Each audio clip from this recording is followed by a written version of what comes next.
হাসিনা পোষা মোদির ঠাই নাই, ঠাই নাই। এরপর আবার স্লোগান দিচ্ছে ইনকিলাব, ইনকিলাব, জিন্দাবাদ, জিন্দাবাদ। ওরা জানে ইনকিলাব কি।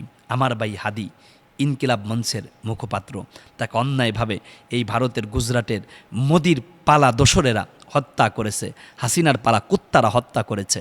আমি বলতে চাই, যারা অন্যায়ভাবে মানুষ হত্যা করেছ, মোদিজি মুসলমানদের উপরে নির্যাতন করেছ, ছাত্র আন্দোলনের এই তটে তুমি আর থাকতে পারবে না। সসম্মানে গদিটা ছেড়ে দাও। আসসালামু আলাইকুম রহমতুল্লাহি আবরাকাত। হামিদা ওয়ানুসল্লি আবাদা ওয়া তাসলিমান কাসীরা।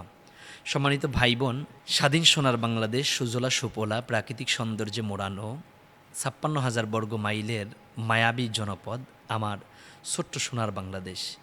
একদিকে যেমন উঁচু পাহাড় দাঁড়িয়ে আছে, ঠিক তার পাশেই বঙ্গোপসাগর, তার পাশাপাশি বিস্তীর্ণ ফসলি মাঠ, সবুজের সমারোহ এবং ম্যানগ্রোভ সুন্দরবন। রয়েছে সাগরকন্যা কুয়াকাটা, রয়েছে বাংলাদেশের সর্ববৃহৎ সমুদ্র সৈকত কক্সবাজার। বাংলাদেশের মানুষ এত সাদামাটা এবং পরিচ্ছন্ন হয়, যেটা আপনি না দেখলে বুঝতেই পারবেন না। আমি গর্ববোধ করি আমি একজন বাংলাদেশি।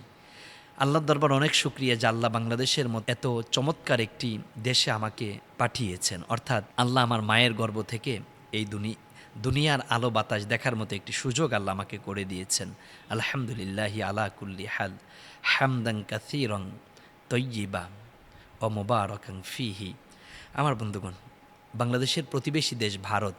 ভারতকে আসলে আমরা প্রতিবেশী দেশ মনে করি, কিন্তু ভারত আমাদের সবসময়ের জন্যই প্রতিবেশী না মনে করে তারা কেন জানি আমাদেরকে একেবারে কোণ ঠাসা করে রাখতে চায়। কারণ তারা তো আমাদের চেয়ে অনেক বড় দেশ, আর তারা যেহেতু হিন্দু শাসিত একটি জনপদ, আর হিন্দুরা মুসলমানদের কোনোদিন বন্ধু হয় না। এ কথা আল্লাহর। কি অবাক হচ্ছেন? আল্লাহর কথা, বানানো কথা না। লাতাজিদান্না আশাদ্দান নাসি আদাওয়াতাল লিল্লাযিনা আমানুল ইয়াহুদা ওয়াল্লাযিনা আশরাকু। ঈমানদারদের জন্য দুইটি জাতি সবচাইতে শক্ত হৃদয়ের, একটি হচ্ছে ইহুদি জাতি আর একটি হচ্ছে মুশরিক জাতি। মূর্তি পূজা যারা করে তারা মুশরিক। ইন্নাল্লাহা লা ইয়াগফিরু আইয়ুশরাকা বিহি ওয়া ইয়াগফিরু মা দুনা যালিকা লিমান ইয়াশা। যারা শিরক করে, মূর্তি পূজা করে, তারা মুশরিক হয়ে যায়। তাওবা ছাড়া আল্লাহ তাদেরকে মাফ করেন না। এই মুশরিকরা মুসলমানদের কোনোদিন বন্ধু না। আল্লাহ রসুল বলেছেন, মান সফাহাল মুশরিকুন, তুমি যখন কোনো মুশরিকের সাথে হ্যান্ডশেক করবে, ফালিয়াতাওয়াদ্দা, অতঃপর তুমি হাত ধৌত করবে। আর হাত ধোয়া মানে হচ্ছে অজু করা। তাহলে আপনি চিন্তা করে দেখেন, এই ভারতের হিন্দু শাসিত যেই হিন্দু ভাইয়েরা আছে, এরা তো মুসলমানদের বন্ধু না। কারণ মুসলমান যদি কলার পাতার ডান পাশে খাইতো, হিন্দুরা খাইতো বাম পাশে। সেই ধারাবাহিকতা এখন অনেকটাই যদিও এই দূরত্ব কমে গিয়েছে, কিন্তু হিন্দু এবং মুসলমানদের মধ্যে আভ্যন্তরীণ এবং ধর্মীয় দৃষ্টিকোণ থেকে যে দূরত্বর জায়গা, এটা এখনও হিন্দুরা হৃদয়ে লালন করে। তাই তো বারংবার তারা আমাদের মতো মুসলমানদের উপরে নির্যাতন করে, এবং ভারতের মুসলমানদের উপরে এত বেশি নির্যাতনের স্টিম রোলার চালাচ্ছে। বাবরি মসজিদ, দেওবন্দ মাদ্রাসা, সেখান থেকে বড় বড় ঈদগাহ এবং মুসলমানদের ওয়াকফ স্টেট যত সম্পদ আছে, এগুলো দখলের জন্য এই গুজরাটের মোদি কসাই বিজেপি সরকার তারা পাগল পারা হয়েছে।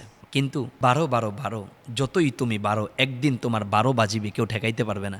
এই যে মোদিজি, আপনি আমাদের বাংলাদেশের স্বৈর শাসকের মতোই তো জোর করে ক্ষমতায় বসে আছেন, কিন্তু যে দেশে ছাত্র আন্দোলন শুরু হয় ও দেশে জালেম সরকারের পতন হয়। মোদিজি, আমি আপনাকে আবার বলছি, যে দেশে ছাত্র আন্দোলন শুরু হয় ও দেশের জালেম সরকারের পতন হয়।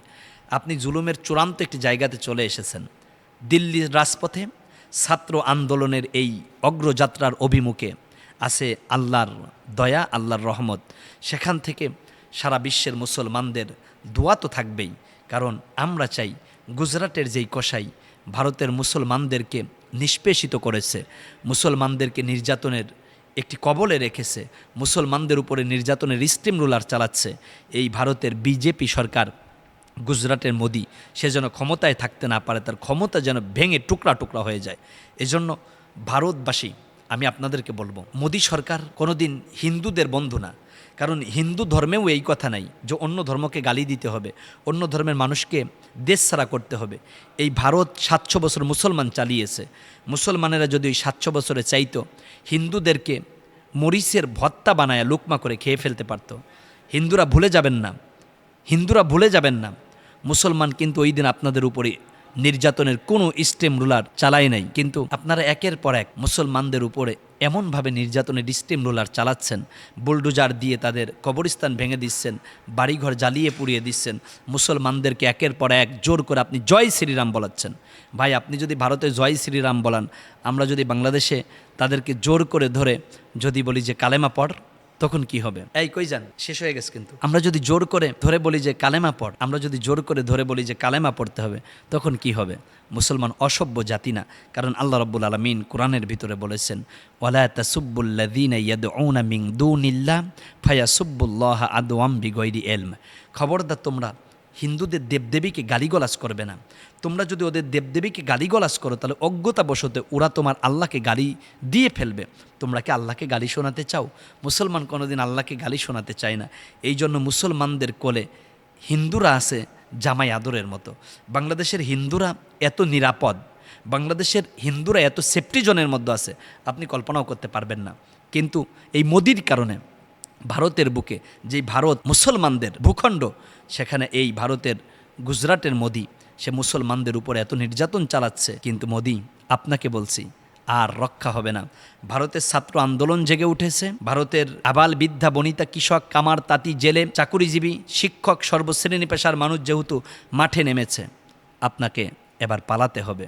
বরং আমি মনে করি ওই নেপালের প্রধানমন্ত্রী কিংবা মন্ত্রীদের মতো জাইঙ্গে পইরে পালানোর চাইতে আপনি একেবারে সসম্মানে গদিটা সাইডা দিয়ে এরপরে যে কোনো একটা দেশে চলে যান।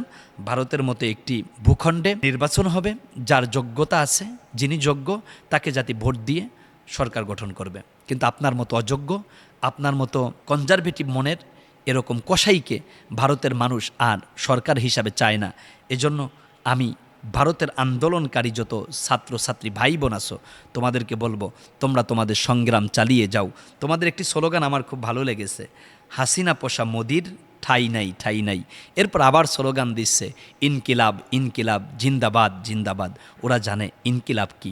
আমার ভাই হাদি ইনকিলাব মঞ্চের মুখপাত্র, তাকে অন্যায়ভাবে এই ভারতের গুজরাটের মোদির পালা দোসরেরা হত্যা করেছে, হাসিনার পালা কুত্তারা হত্যা করেছে। আমি বলতে চাই, যারা অন্যায়ভাবে মানুষ হত্যা করেছ, মোদিজি মুসলমানদের উপরে নির্যাতন করেছ, ছাত্র আন্দোলনের এই তটে তুমি আর থাকতে পারবে না। সসম্মানে গদিটা ছেড়ে দাও। ছাত্র আন্দোলনের যেই বিপ্লব, এটা চলমান থাকবে। ছাত্ররা বিজয় না নিয়ে কখনো ঘরে ফেরে না। ছাত্রদের জন্য শুভকামনা রইল। ভারতের এই গুজরাটের কসাই মোদির পতন চাই, পতন দেখতে চাই। এবং আল্লাহ রাব্বুল আলামিন যেন ভারতের মুসলমানদেরকে নিরাপত্তার চাদরে জড়ায়া রাখেন। আল্লাহ যেন এটা দেখে তারপরে দুনিয়ার থেকে বিদায় নেবার সুযোগ আমাদেরকে করে দেন। আমিন। আসসালামু আলাইকুম ওয়া রাহমাতুল্লাহি ওয়া বারাকাতুহু।